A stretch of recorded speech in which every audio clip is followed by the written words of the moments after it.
Assalamualaikum warahmatullahi wabarakatuh.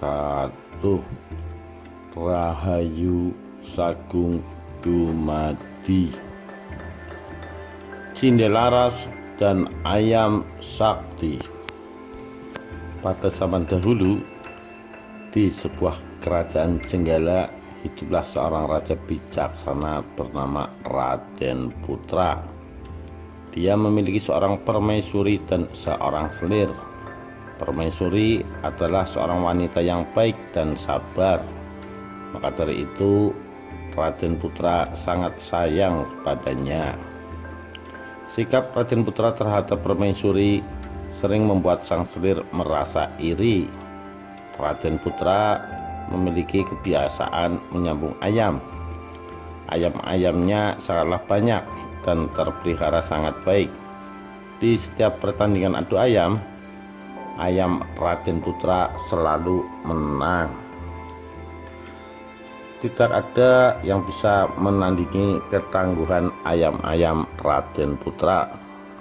Setiap orang yang ingin menjajal kemampuan bertarung ayam Raden Putra pasti akan pulang dengan kekalahan. Suatu hari, permaisuri terlihat gembira saat dia mendapati dirinya hamil. Sudah sekian lama ia menunggu. Akhirnya Tuhan mengabulkan doa-doanya. Semula permaisuri ingin memberikan kejutan terhadap Raden Putra, namun berita kehamilannya tercium sang selir. Maka sang selir pun membuat rencana jahatnya dengan dibantu tabib istana.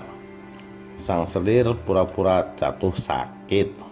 Raden Putra sangat mengkhawatirkan dengan keadaan sang selir. Dia pun bertanya penyebab sakitnya pada tabib istana. "Penyakit apa gerangan yang menimpa sang selir, wahai tabib istana?" ucap Raden Putra. Tabib pun menjawab, "Sang selir keracunan makanan yang diberikan oleh permaisuri Paduka." Mendengar jawaban sang tabib, Raden Putra marah besar sehingga dia memerintahkan pengawal pribadinya untuk membunuh permaisuri. "Ampun Paduka, saya tidak pernah melakukan hal buruk kepada sang selir. Percayalah pada hamba. Hamba sedang hamil dan jangan hukum hamba," kata permaisuri sambil memohon pada Raden Putra. Kemudian sang selir memotong pembicaraan dan buru-buru berkata, "Dia bohong Paduka. Semua dikatakannya supaya Paduka tidak menghukumnya." Raden Putra bertambah geram dan menyuruh pengawal membuang permaisuri ke dalam hutan dan membunuhnya. Di dalam hutan, pengawal tersebut merasa bimbang saat hendak membunuh permaisuri.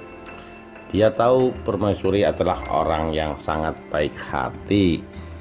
Ia tidak akan mungkin melakukan tindakan yang kejam. "Maafkan hamba Paduka permaisuri. Hamba tahu Paduka tidak akan melakukan apa yang dituduhkan sang selir," ucap pengawal kepada permaisuri. Lalu permaisuri menjawab, "Aku sudah pasrah pengawal. Jika kamu hendak membunuhku, maka bunuhlah aku pengawal."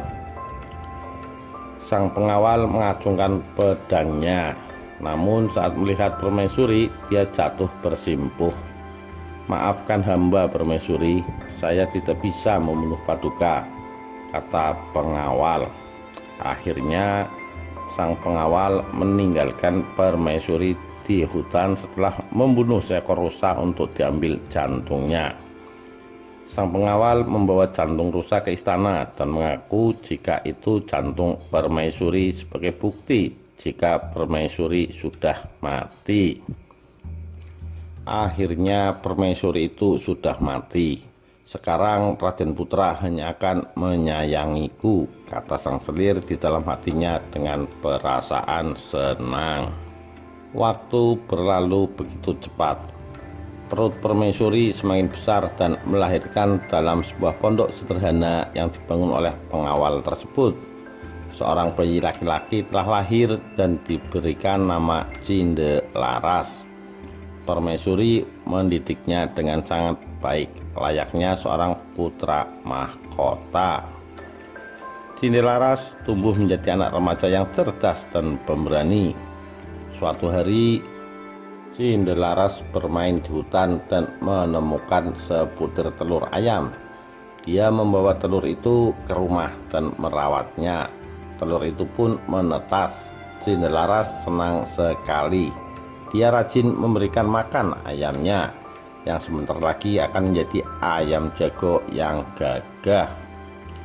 Saat Cindelaras memandikan ayam itu, tiba-tiba berteriak, "Tuanku bernama Cindelaras, tinggal di hutan rimba. Siapa sangka ia adalah putra dari Raden Putra."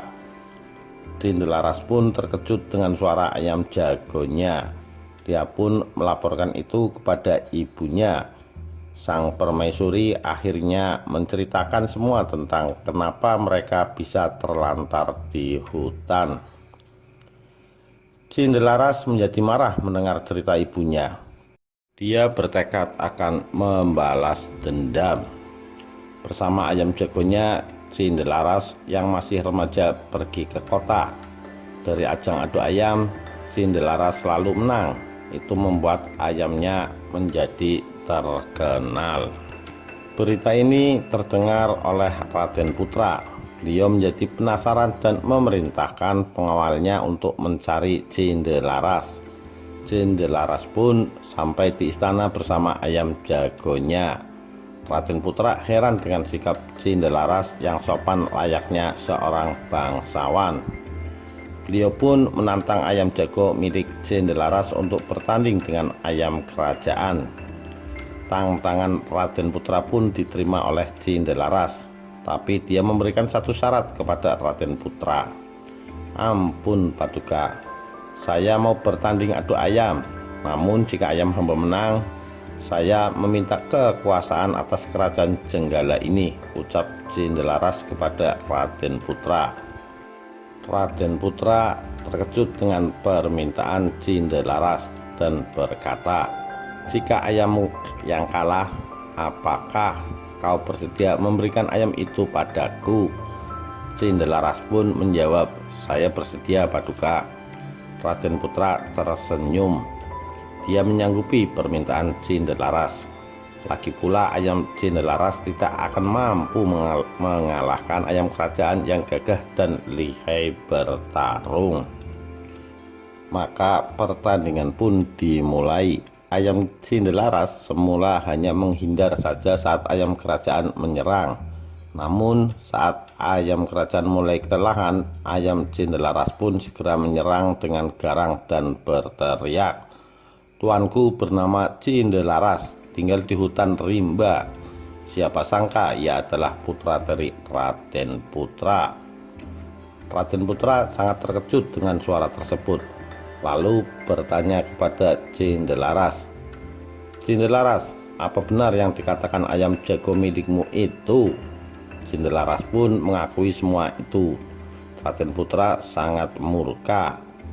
Dia membawa selir dan tabib istana dan menanyakan kebenarannya. "Pengawal, panggil selir dan tabib istana ke hadapanku sekarang," ucap Raden Putra dengan marah. Mereka berdua akhirnya mengaku karena sangat ketakutan, sehingga selir itu dihukum. "Ampun Paduka, aku mengaku bersalah, mohon ampun," ucap sang selir. Begitu dengan tabib istana. Akhirnya Cindelaras dan sang permaisuri kembali ke istana.